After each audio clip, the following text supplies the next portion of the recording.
52. São sistemas usados no governo eletrônico, exceto. Letra A. Sistema Integrado de Administração de Recursos Humanos, SIAP. B. Sistema de Dotação Orçamentária, SIDOR. C. Serviço Federal de Processamento de Dados, SERPRO. D. Sistema de Informações Setoriais de Planejamento, Orçamento e Gestão, SISPLAN. E E. Sistema Eletrônico de Segurança. E aí, turma, a banca deu como gabarito a letra C. A letra C. Serviço Federal de Processamento de Dados. Turma, como que o Serviço Federal de Processamento de Dados, o SERPO, que é um órgão, que é o órgão que tem, o órgão, uma entidade, que tem a responsabilidade de criar os sistemas, como é que ele vai ser um sistema? Não pode, essa letra C, essa está incorreta. Essa daqui, o gabarito, eu entendo que ou a banca se equivocou na hora de lançar o gabarito, ou não sei mais o que está acontecendo. Não é possível. O Serviço Federal de Processamento de Dados, o SERPO, é uma entidade que atua para o governo e cria os sistemas. Então é ele que ajuda aqui para criar, para desenvolver. Esse aqui o SIAP, o SIDOR, o SISPLAN. E esses sistemas eletrônicos aqui de segurança, esses sistemas de eletrônicos de segurança aqui, o SES, os sistemas também de segurança, são todos criados pelo SERPO. Então o SERPO não pode, o SERPO é que deveria ser a resposta correta, já que a gente está buscando aqui a exceção. O gabarito foi a letra E, acho que eu me confundi na hora que eu falei. O gabarito que foi dito foi a letra E, Sistema Eletrônico de Segurança. Mas a resposta correta ou é a letra C ou anula. Por quê? Ó, os sistemas que existem aqui, ó, até anotei. Existe o SIAP, o SIAF, o SIDOR, Comprasnet, o Siscov, que agora é chamado de Plataforma Brasil, o DOU, Diário Oficial da União, são todos sistemas do governo federal. Agora, Sistema Eletrônico de Segurança, que é a resposta da letra E. Não tem um sistema com esse nome específico, pelo menos eu não achei. Mas existem diversos sistemas de segurança que o governo utiliza. Então, poderia ter uma rede de sistemas de segurança. E aí, a resposta à letra E poderia fazer parte desses sistemas. Agora, Serviço Federal de Processamento de Dados, SERPRO, isso não é um sistema. Então, a resposta ou é a letra C ou anula. Mas não é a letra E, como foi dito pela banca. Então essa aqui sim, essa aqui é anulável.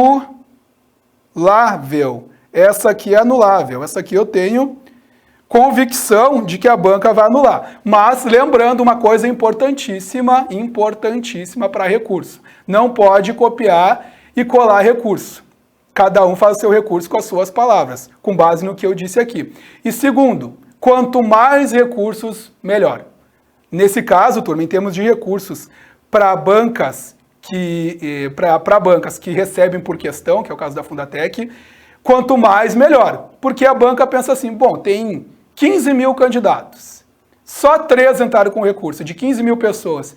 Eu vou dar bola para 3 que entraram com recurso, mesmo que esteja errado, e vai pensar assim, não, 3 não incomoda. E pronto, não dá o recurso, bota qualquer justificativa lá e não dá o recurso. Agora, se muitas pessoas entram com recurso, 50, 100 pessoas, ela pensa, não, muita gente identificou erro, peraí que eu vou olhar melhor o que eu fiz aqui. E aí a banca vai lá e dá o recurso. Agora, se um esperar pelo outro, não tem recurso. Se eu pensar, essa questão está muito errada, o fulaninho vai entrar, não preciso nem me preocupar. E aí 1, 2, 3 entram só com recurso, não ganha, não adianta, também é quantidade. Em termos de recurso para a Fundatec, eu vou falar para não só a Fundatec, outras bancas também, mas para a Fundatec, que é a nossa banca aqui. Para a Fundatec vale mais a quantidade do que qualidade. Pode ter certeza disso. Então, se identificaram o recurso, se percebe que é anulável, entra com recurso. Quanto mais gente, melhor. Certo, turma? Então, questão número 52, essa é anulável. Temos que entrar com recurso.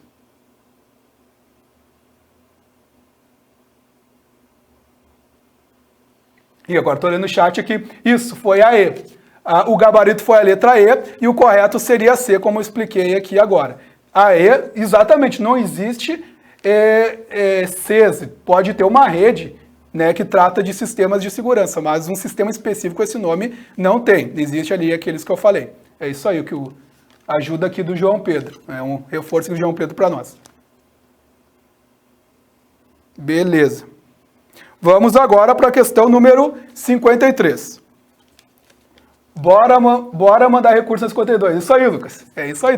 Todo mundo tem que entrar com recurso. Quanto mais, melhor, como eu disse antes. Questão 53, turma.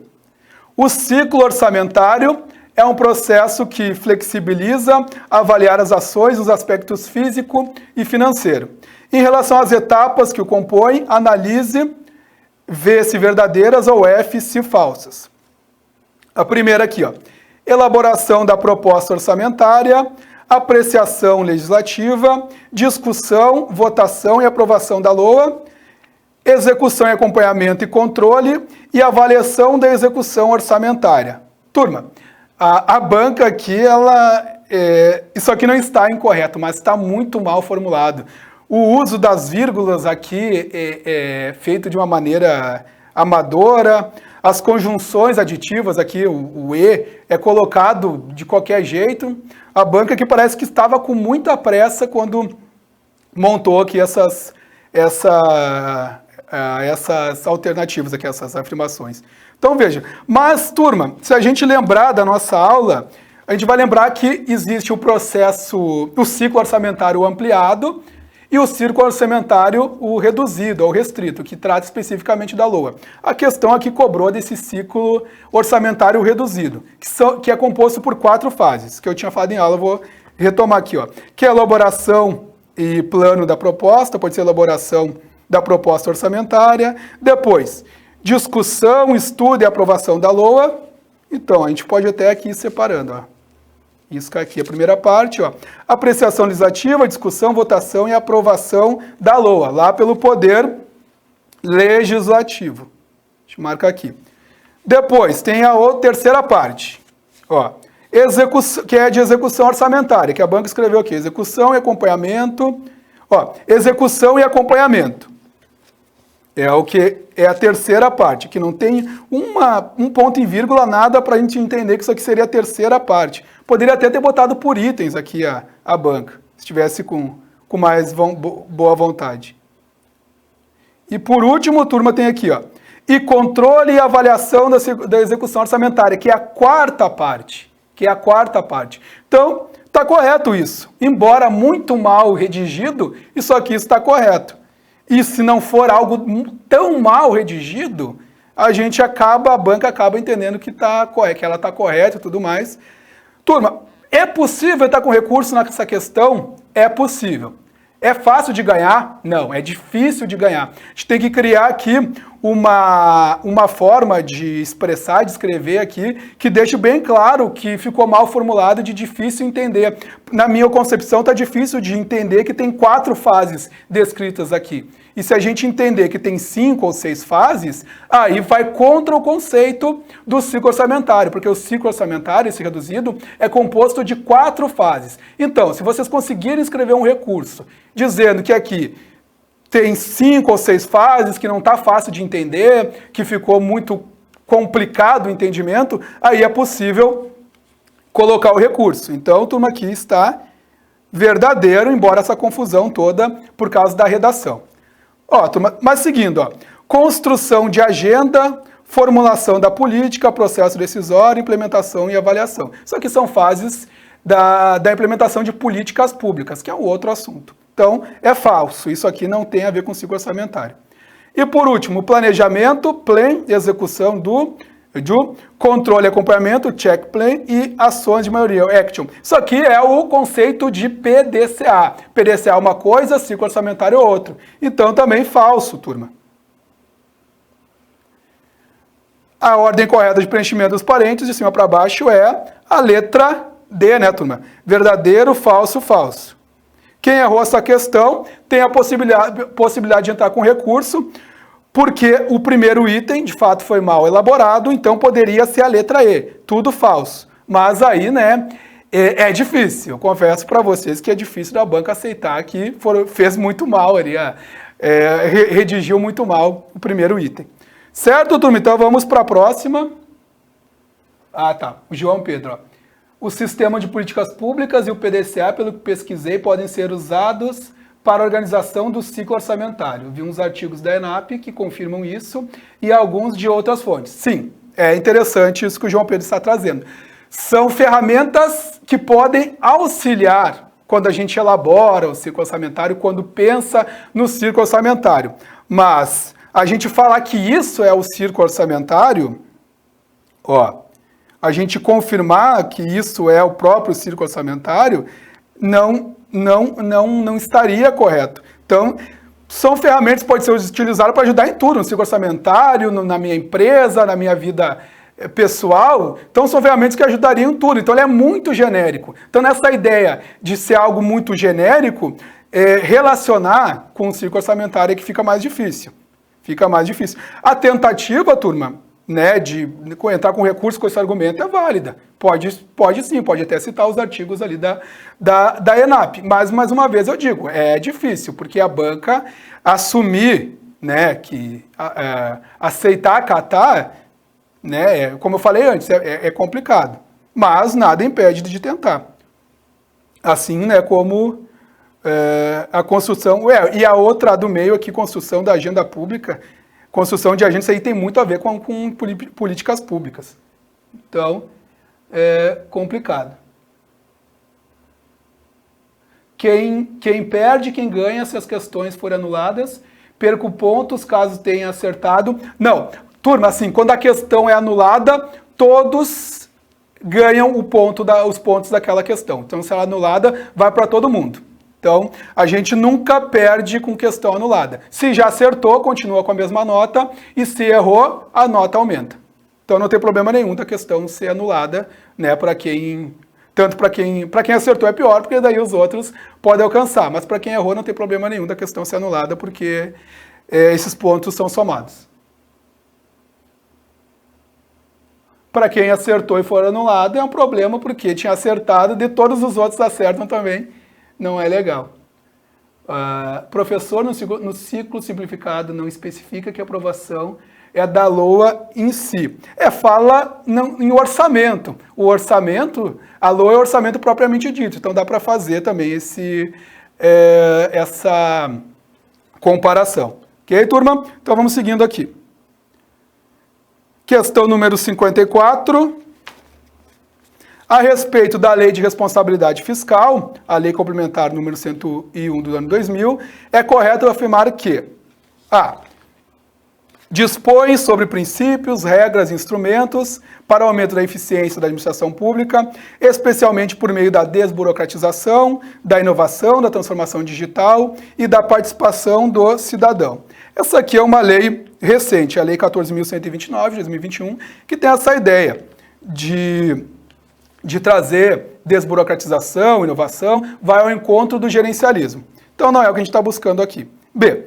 São seus 4 pilares: planejamento dos objetivos das finanças públicas, transparência e publicização dos atos administrativos, controle das metas previstas e responsabilização, sempre que houver descumprimento das regras estabelecidas pela lei. Turma, isso está correto. Esses são os 4 pilares da Lei de Responsabilidade Fiscal. Quando foi instituída a Lei de Responsabilidade Fiscal, havia uma despreocupação generalizada com os gastos públicos, com o cumprimento do orçamento, enfim, era uma bagunça. Então, surge aqui a Lei de Responsabilidade Fiscal para, primeiro, trazer normas, trazer regramento e também para poder responsabilizar quem não cumpria as normas relacionadas com o dinheiro público. Então, na verdade, a Lei de Responsabilidade Fiscal, ela trata de normas de finanças públicas voltadas para responsabilização na gestão fiscal. Então, essa é a ideia. E esses 4 pilares aqui vão ao encontro disso tudo. Então, letra B é o gabarito. Está correto. C. Racionaliza atos e procedimentos administrativos dos poderes da União, dos Estados, do Distrito Federal e dos municípios, mediante a supressão ou simplificação de formalidades ou exigências desnecessárias ou superpostas, cujo custo econômico ou social tanto para o erário como para o cidadão, seja superior ao eventual risco de fraude, institui o selo de desburocratização e simplificação.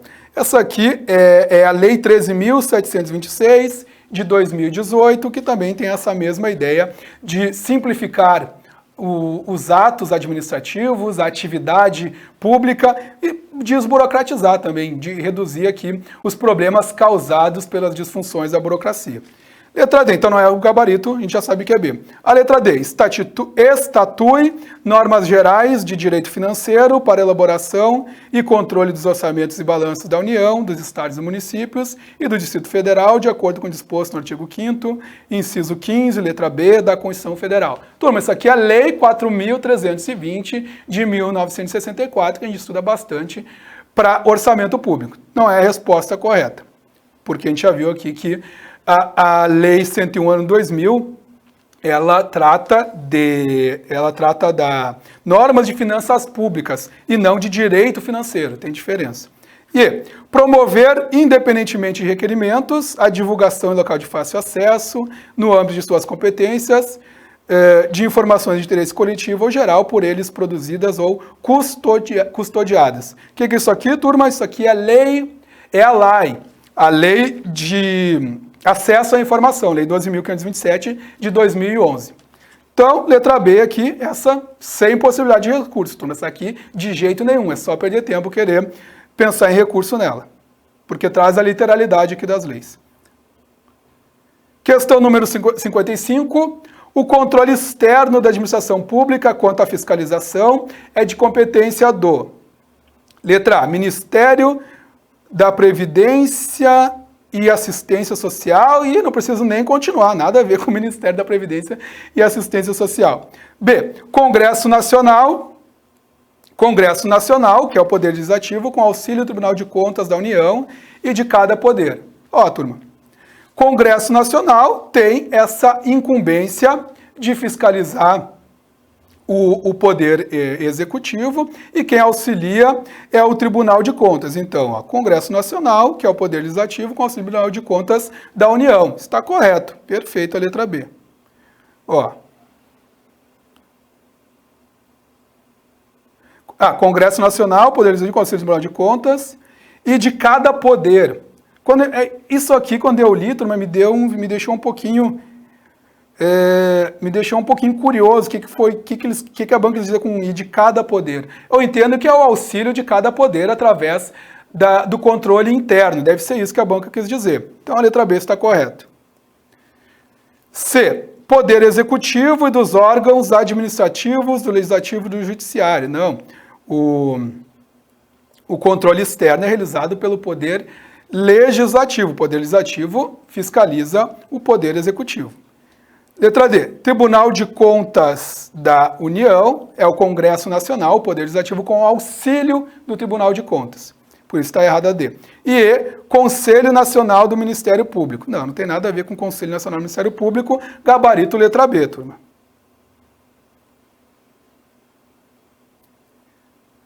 Questão número 56.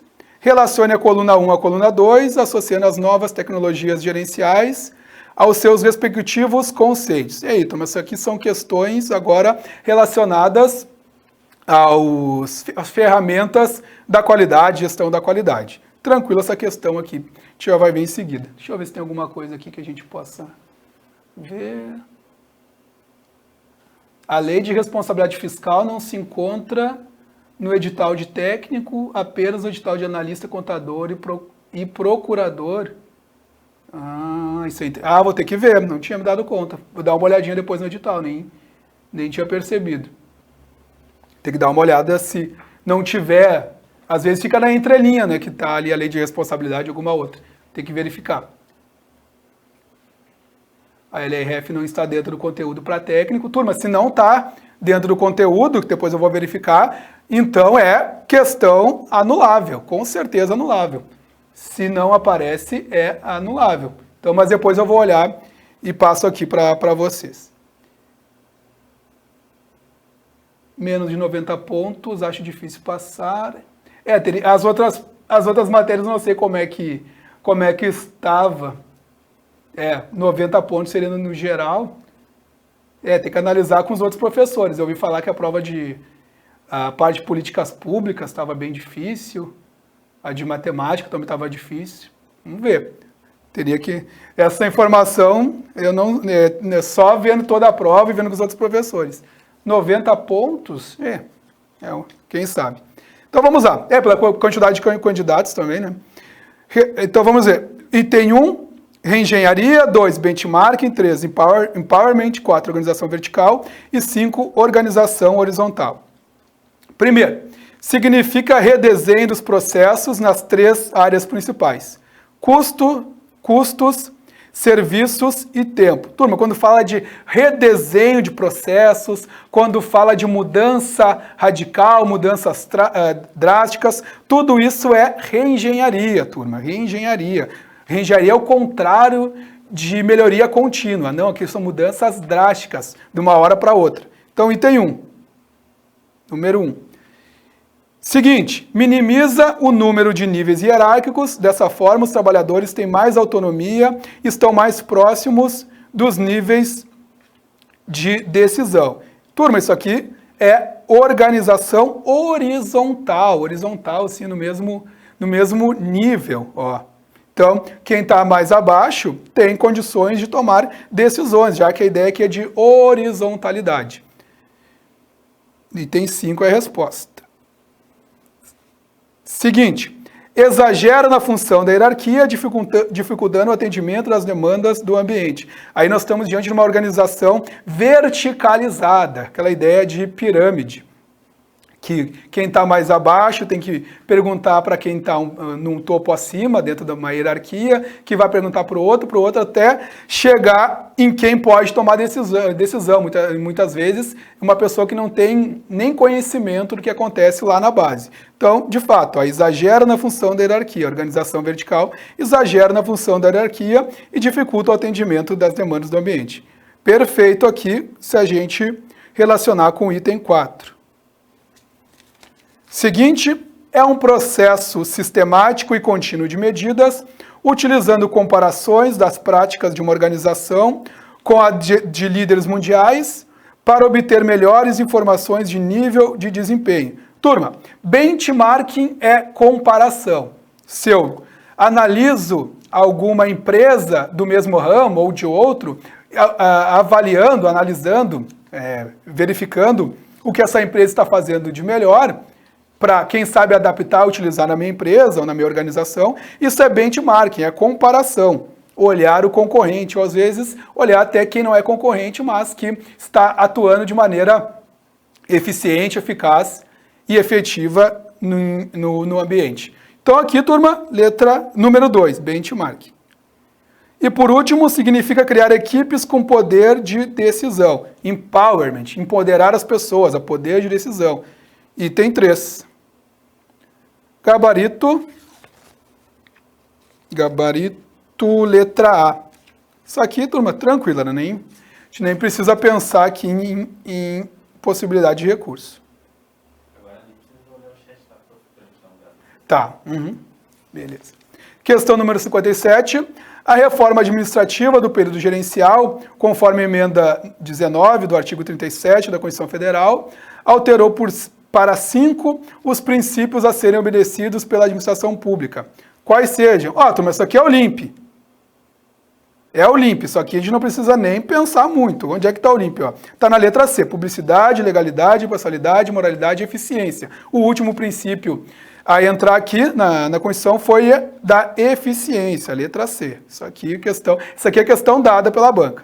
Vamos para 58. Questão 58, segundo a Lei 9.427, de 1996, na qual foi instituída a Agência Nacional de Energia Elétrica, ANEEL, é correto afirmar que